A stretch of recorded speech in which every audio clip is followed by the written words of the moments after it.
नमस्कार, city post live में आपका स्वागत है। मैं हूं श्रीकांत प्रत्युष। तो बीजेपी ने अपने एमएलसी उम्मीदवारों के नाम की सूची जारी कर दी है। 4 उम्मीदवार हैं और इसी तरह से जेडीयू ने भी अपने उम्मीदवारों की नाम की सूची जारी कर दी है। और सबसे बड़ी खास बात यह है कि जो सिटी पोस्ट ने पहले ही ऐलान किया था कि पवन सिंह विधान परिषद जा रहे हैं, वो सच साबित हुआ है। पवन सिंह को बीजेपी ने उम्मीदवार बना दिया है। लेकिन उससे भी खास बात यह है कि उपेंद्र कुशवाहा के बेटे दीपक प्रकाश का नाम नहीं है बीजेपी की सूची में। अभी केवल 8 ही उम्मीदवारों के नाम की सूची जारी की गई है। 9 सीटों पर चुनाव होना है, एक उपचुनाव भी होना है नीतीश कुमार की सीट पर, यानी 10 सीटें हैं। 8 सीटों के उम्मीदवारों के नाम का ऐलान हो गया है। 2 सीटें किसको मिलेंगी अभी बीजेपी ने पत्ता नहीं खोला है। अब एलजेपी को एक सीट मिलने की बात कही जा रही थी, एक दीपक प्रकाश को। तो दीपक प्रकाश को तो एक सीट मिलनी ही चाहिए, क्योंकि उपेंद्र कुशवाहा बिहार के बड़े नेता हैं और उनका बेटा मंत्री है। मंत्री बनाकर बीजेपी अगर उनको विधान परिषद नहीं भेजेगी तो उनको मंत्री पद से हटना पड़ेगा और ये एनडीए में घमासान का कारण बन सकता है। आपको पता ही है कि पहले से ही आनंद मोहन मोर्चा खोले हुए हैं अपने बेटे चेतन आनंद को मंत्री नहीं बनाए जाने को लेकर, और लगातार बिहार में घूम रहे हैं, सरकार पर निशाना साध रहे हैं और आरोप लगा रहे हैं कि जो थैली लेकर आता है वही मंत्री बनता है।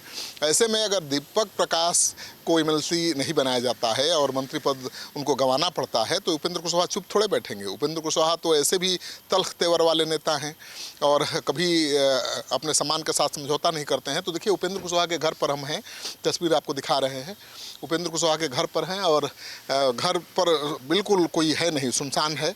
दीपक प्रकाश कहीं कार्यक्रम में गए हुए हैं बक्सर, और यहाँ पर उपेंद्र कुशवाहा हैं लेकिन वो ऊपर हैं, घर में हैं, किसी से मिलते हुए नज़र अभी नहीं आ रहे हैं। तो उपेंद्र कुशवाहा के समर्थक क्या सोच रहे हैं? एक मिनट, अभी जो बीजेपी की और जेडीयू की सूची जारी हुई है एमएलसी का, उसमें तो दीपक प्रकाश का नाम ही नहीं है। सब है, कभी चिंता नहीं करना है। कहाँ नाम है? 8 को तो जारी होगा, कल आ जाएगा ना? कल आएगा, आ जाएगा। तो चलिए, मैंने उम्मीद है ना। काहे नहीं, गठबंधन का साथी हम लोग हैं, मजबूत साथी हैं, विश्वास साथ हम लोग रहे हैं, गठबंधन के साथ है, जरूर आएगा। कुशवाहा का नज़रअंदाज करना इतना आसान है? नहीं, आसान वो चीज़ हम चैलेंज नहीं करते हैं, लेकिन हम लोग मजबूत साथी हैं गठबंधन का, एनडीए का। तो विश्वास है गठबंधन एनडीए पर कि जरूर हम लोग का हिस्सेदारी मिलेगी। 8 सीटों के उम्मीदवारों के नाम का ऐलान हो गया है, हुआ है। पवन सिंह भी बन रहे हैं। जो भी है, हम अब तो ऊपर नहीं हम कहेंगे, लेकिन अपना जो है हम लोग का विश्वास है एनडीए पर होगा जरूर। दीपक प्रकाश मंत्री रहेंगे जरूर, तो हम लोग का पूरा विश्वास साथ रहे हैं, एनडीए के साथ तो जरूर मिलेगा, विश्वास है। अभी भी उम्मीद है, क्योंकि 2 सीटों पर उम्मीदवारों के नाम का ऐलान नहीं हुआ है और मुझे भी पूरा विश्वास है कि उपेंद्र कुशवाहा के साथ बीजेपी ऐसा नहीं करेगी, क्योंकि कुशवाहा के बड़े नेता हैं। और आप लोग क्या सोच रहे हैं जो लिस्ट आई?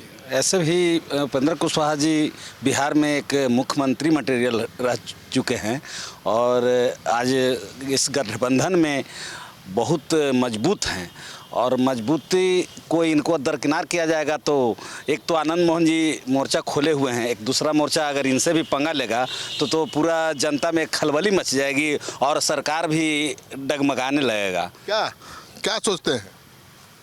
सरकार तो इनको नहीं, अगर मंत्री बनाया जाएगा सर, तो सरकार तो डगमगा जावे करेगा। हाँ। जी एकदम। चलिए, तो उपेंद्र कुशवाहा के जो समर्थक हैं वो कह रहे हैं कि भाई उपेंद्र कुशवाहा को नज़रअंदाज करना इतना आसान काम है।